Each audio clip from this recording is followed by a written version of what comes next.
빈약한 자를 권고하는 자가 복이 있으며 재앙의 날에 여호와께서 저를 건지시리로다. 하나님은 영이시니 예배하는 자가 신령과 진정으로 예배할지니라.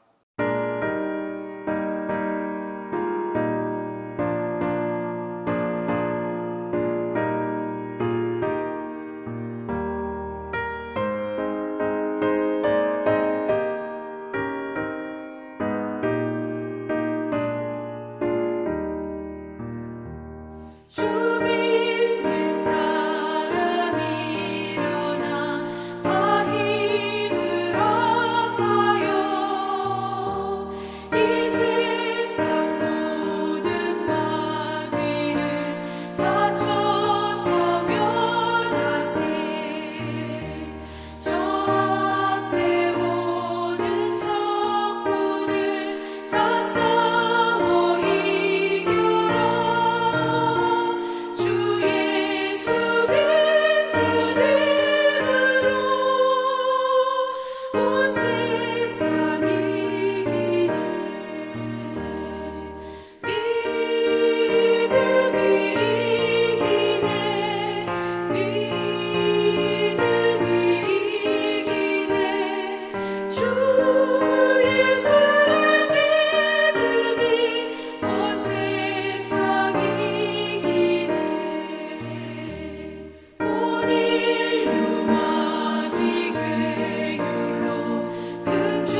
하나님 아버지의 사랑과 은혜에 감사드립니다.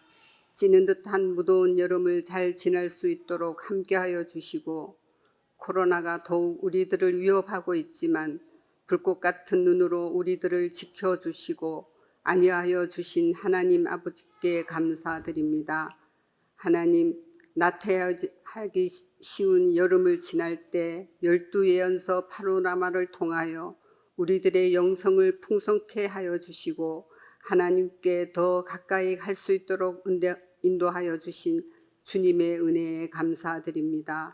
하나님 아버지, 주님의 몸된 교회를 사랑하시어 새로 픽tet된 일꾼들을 기억하여 주시고 하나님을 사랑하고 교회를 충성되게 섬길 수 있도록 큰 믿음과 건강과 열정과 지혜와 능력을 더하여 주옵소서. 하나님 아버지, 이제 가을의 문턱에 들어섰습니다. 결실의 계절 가을에는 동신교회에 속한 모든 성도들, 지금까지 기도한 것들이 열매 맺는 것을 보게 하여 주시고 우리들의 삶도 더 풍성하게 하여 주옵소서.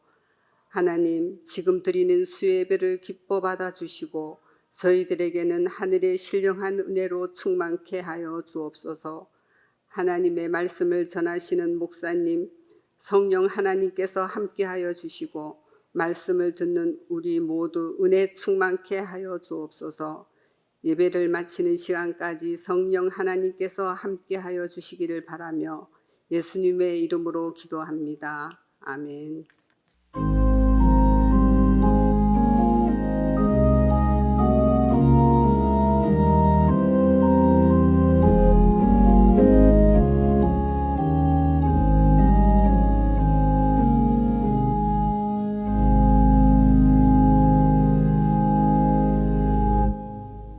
가을 수요 스페셜 첫 번째 시간에 주신 하나님의 말씀은 열왕기상 17장 8절에서 16절입니다. 구약성경 열왕기상 17장 8절에서 16절입니다. 여호와의 말씀이 엘리야에게 임하여 이르시되 너는 일어나 시돈에 속한 사르밧으로 가서 거기 머물라. 내가 그곳 과부에게 명령하여 내게 음식을 주게 하였느니라. 그가 일어나 사르밧으로 가서 성문에 이를 때에 한 과부가 그곳에서 나무가지를 줍는지라. 이에 불러 이르되 청하건대 그릇에 물을 조금 가져다가 내게 마시게 하라. 그가 가지러 갈 때에 엘리야가 그를 불러 이르되 청하건대 내 손에 떡 한 조각을 내게로 가져오라. 그가 이르되 당신의 하나님 여호와께서 살아계심을 두고 맹세하노니 나는 떡이 없고 다만 통에 가루 한 웅큼과 병에 기름 조금 뿐이라. 내가 나무가지 둘을 주워다가 나와 내 아들을 위하여 음식을 만들어 먹고 그 후에는 죽으리라. 엘리야가 그에게 이르되 두려워하지 말고 가서 내 말대로 하려니와 먼저 그것으로 너를 위하여 작은 떡 한 개를 만들어 내게로 가져오고 그 후에 너와 내 아들을 위하여 만들라. 이스라엘의 하나님 여호와의 말씀이 나 여호와가 비를 지면에 내리는 날까지 그 통에 가루가 떨어지지 아니하고 그 병에 기름이 없어지지 아니하리라 하셨느니라. 그가 가서 엘리야의 말대로 하였더니 그와 엘리야와 그의 식구가 여러 날 먹었으나 여호와께서 엘리야를 통하여 하신 말씀같이 통에 가루가 떨어지지 아니하고 병에 기름이 없어지지 아니하니라.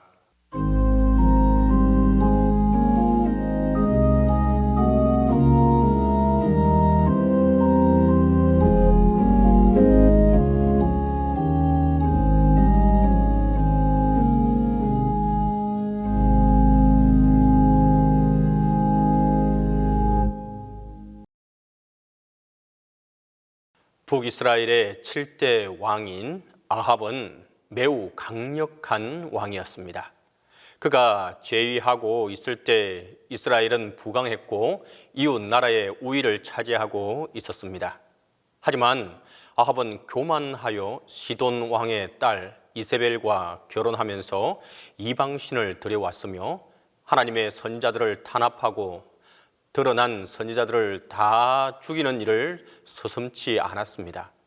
좋은 것이 있으면 어떠해서든지 빼앗았으며 이런 아합에 대하여 성경은 열왕기상 21장 25절에서 아합처럼 하나님 보시기에 이렇게 악한 일을 행한 사람은 일찍이 없었다라고 기록하고 있습니다. 그러므로 당대에 하나님께서 택하신 선지자 엘리야와 부딪히는 것은 피할 수 없는 일이었습니다. 17장에서 등장하는 엘리야는 앞뒤 가릴 것도 없이 곧바로 아합과 대결합니다. 엘리야는 아합에게 하나님께서 이 땅에, 즉 아합의 땅에 가뭄을 내릴 것이라고 선포했습니다. 3년 반 동안이나 계속된 가뭄을 징계로 내린 이유는 아합과 이세벨이 섬기는 바알신과 연관이 있었습니다. 바알신은 다산의 상징입니다. 다산이라 함은 사람뿐 아니라 가축과 농작물을 다 아우르는 것입니다. 그리고 다산을 좌우하는 것은 바로 비인데 하나님은 그것을 막으신 것입니다. 엘리야는 기약 없는 가뭄을 선포하고 그리 시냇가에 가서 숨었습니다. 그리고 하나님은 언둔하고 있는 엘리야에게 까마귀를 보내주셔서 아침과 저녁에 떡과 고기를 먹게 하셨는데 얼마 후에 시내가 마르자 하나님은 그를 시돈 지역 사르밧으로 보냅니다. 참고로 하나님께서 까마귀를 통해 먹을 것을 가져다 주셨으니 얼마나 호사스러울까 여긴다면 참 오해입니다. 까마귀가 가져다 주는 떡과 고기는 아마도 목숨을 연면할 수 있는 최적의 식량이었을 것입니다. 광야에서 이스라엘 백성들이 먹은 만나도 필요한 만큼 주어진 것처럼 숨어있는 엘리야가 먹은 것은 빈약한 식탁이었음이 분명합니다. 그러므로 사르밧으로 간 엘리야는 매우 굶주려 있었습니다. 그리고 그는 왕에게 지명수배 당하고 있는 도망자이며 모습은 상거지의 꼴을 하고 있었습니다. 9절에 기록된 것처럼 하나님께서 사르밧 과부에게 엘리야를 대접하도록 했다는 약속이 있지 않았다면 엘리야는 이세벨의 심장부로 들어가지도 않았을 것이며 이방 여인에다가 과부에게 음식을 청하지도 않았을 것입니다. 그리스도인은 전혀 이해되지 않는 상황이라 할지라도 주님께서 가라고 하시면 가야 됩니다. 그것이 믿음인 것입니다. 찬송가 344장 첫 구절처럼 이 눈에 아무 증거 아니 배워도 믿음만을 가지고서 늘 걸어갑니다 라고 하는 고백이 필요한 것입니다. 엘리야는 사르밧으로 가서 과부를 만나 그녀에게 물과 음식을 청했습니다. 그런데 뜻하지 않는 문제가 도사리고 있었습니다. 엘리야가 요청한 식사는 과부와 그녀의 외아들에게 남은 마지막 음식이었던 것입니다. 12절에 모자가 먹을 떡은 작은 빵을 표현하는 말입니다. 남은 것이 얼마나 빈약한지 알 수 있는 부분입니다. 절망에 빠져 죽음의 그림자가 드리운 그녀는 아들과 함께 먹고 죽을 결심이라고 밝힙니다. 천재지변으로 모든 것이 말라버리고 도움의 손길도 없는 그녀에게는 미래에 대한 소망은 없었습니다. 이런 상황이라면 대부분의 사람들은 엘리야의 말에 악에 받쳐서 대꾸했을 것입니다. 더욱이 엘리야가 상황을 알고도 그 적은 것을 나누어 먹자고 말을 했을 때에 상식적으로 본다면 매맞아 죽을 일입니다. 하지만 그녀는 욕심을 버렸습니다. 그녀가 하나님을 믿었다기보다는 여호와의 존재만을 알고 있었다는 것을 당신의 하나님 여호와라는 표현에서 알 수 있는데, 그럼에도 불구하고 그녀가 그런 선택을 한 것은 그들 가운데 놀라운 변화가 일어났기 때문입니다. 인간적으로는 할 수 없습니다. 그녀는 혼자가 아닙니다. 아들이 있었습니다. 혼자라면 자포자기해서 엘리야의 요구를 들어줬을지도 모릅니다. 아들이 있으므로 남은 밀가루와 기름을 포기할 수 없었을 것입니다. 피는 물보다 진하다라는 말일처럼 자식을 위해서라면 빵 한 조각에도 목숨을 거는 것이 어머니의 모습입니다. 그런데 그녀는 순순히 엘리야의 요구를 들어주게 됩니다.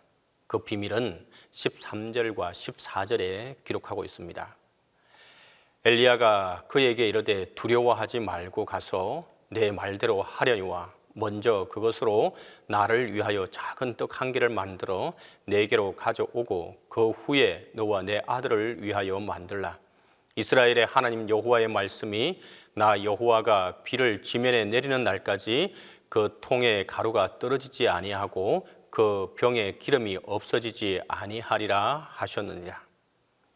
하나님의 약속을 굳게 믿은 엘리야는 자신의 선포가 그녀에게도 축복이라는 믿음을 가지고 있었습니다. 그래서 담대하게 선포했던 것입니다. 우리 그리스도인들은 이런 믿음을 가지고 있어야 합니다. 상대방이 어떻게 여길지 따져보다가 기회를 놓치지 말고 내가 전하는 복음에 대한 자신감과 확신을 가지고 선포할 수 있기를 바랍니다. 엘리야가 선포하자 그녀에게로 복음이 들어갔습니다. 그리고 마지막 남은 밀가루와 기름에 대한 집착을 밀어내었습니다. 사람은 죽게 될 때에 더 집착하기 마련입니다. 그것을 생명의 끈이라고 여기고 어떤 타협도 하지 않는 것이 보통입니다. 하지만 그녀에게 복음이 들어갔을 때에 기적이 일어났습니다. 엘리야는 자기의 주장을 말하는 것이 아니라 하나님께서 그에게 하신 말씀을 선포하였고 말씀의 능력이 그를 변화시켰던 것입니다. 그리고 그녀는 자기에게 일어난 기적을 실천하게 됩니다. 그녀는 기적의 통로가 되었습니다. 엘리야가 선포한 대로 다시 비가 내릴 때까지 곡식 가루와 기름이 떨어지지 않았습니다. 하나님께서는 새로운 방법의 기적을 우리에게 알려주셨고 그 기적을 보기를 원하십니다. 본문에서 우리에게 원하시는 한 가지 기적을 발견할 수 있는데 그것은 나눔이라는 기적입니다. 사르밧 과부는 있기 때문에 나누지 않았습니다. 그녀는 없지만 나누었고 나눌 때 놀라운 역사가 기적이 일어났던 것입니다. 그녀는 굶주린 자를 외면하지 않았습니다. 누추한 차림으로 금방 쓰러질 것 같은 이방 남자가 마실 물과 음식을 원할 때 무시할 수도 있었지만 엘리야를 받아들였고 그리고 엘리야를 통하여 살아갈 희망을 발견하게 되었습니다. 엄밀히 말하면 이 기적은 엘리야가 행한 것이지만 말씀은 우리에게 이 기적이 사르밧 과부가 일으킨 기적이기도 하다는 것을 가르쳐 줍니다. 하지만 오늘 살아가고 있는 우리 그리스도인들은 코로나로 통해 자기 것만을 움켜쥐고 있는 것이 현실입니다. 지금은 모든 것이 너무 어려운 시기이니 지금은 할 수 없어 선교도 이웃을 돕는 것도 모든 것을 멈추거나 축소시키면서 자기 자신을 합리화시키고 있습니다. 그래, 지금은 어쩌겠어. 모두가 어려운 시기잖아. 라고 하면서 자기 것을 내어놓고 나누길 원하지 않습니다. 그러다 보니 그리스도인에게 꼭 필요한 덕목인 감사 또한 없어지고 있는 현실입니다. 성도 여러분, 오늘 본문을 통해 한 번 더 하나님의 방법을 상기하시고 기억할 수 있는 시간이 되기를 바랍니다. 14절 말씀을 우리가 한 번 더 읽어보겠습니다. 이스라엘의 하나님 여호와의 말씀이 나 여호와가 비를 지면에 내리는 날까지 그 통에 가루가 떨어지지 아니하고 그 병에 기름이 없어지지 아니하리라 하셨느니라.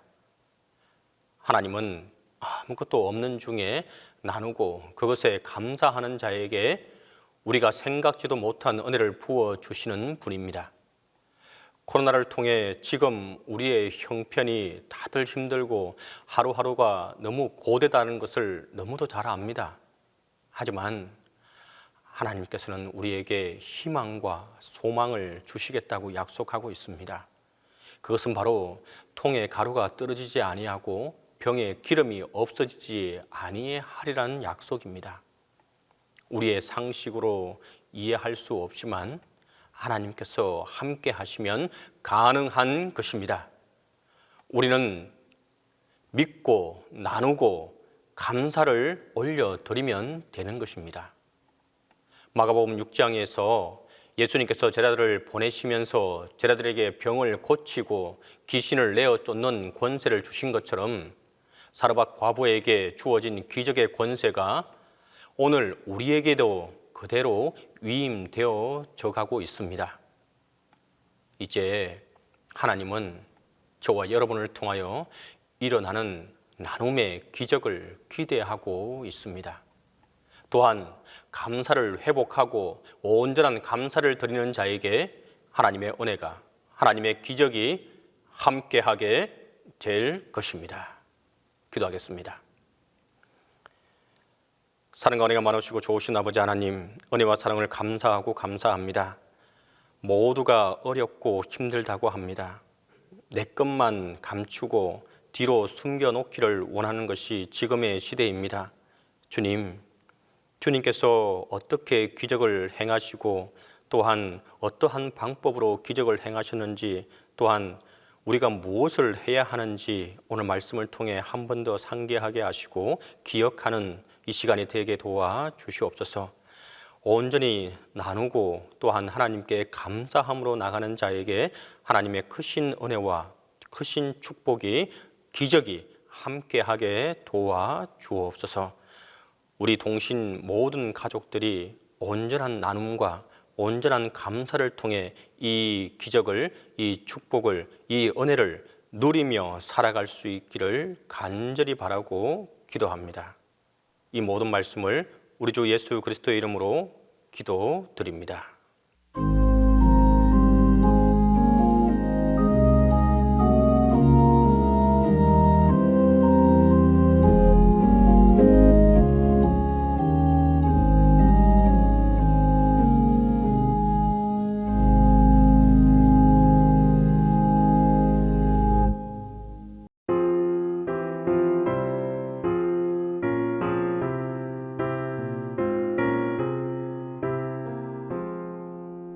나 같은 몸부는 구주를 높이고 분명한 구원 얻도록 잘 인도함이라.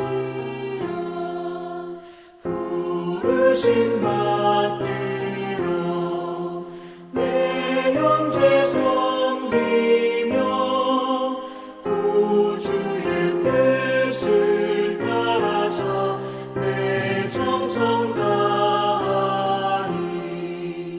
주 앞에 모든 일 사르게 하시고 이후에 주님 배울 때 상 받게 하소서.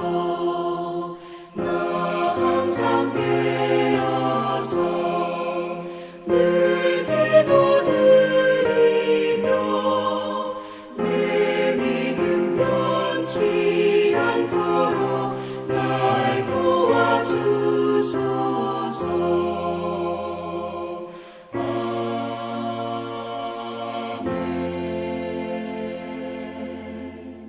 이제는 예수 그리스도의 은혜와 하나님의 사랑과 성령의 교통이 나눔의 기적으로 나아가기로 다짐하는 모든 성도들 위해 지금부터 함께 계시기를 축원하옵나이다.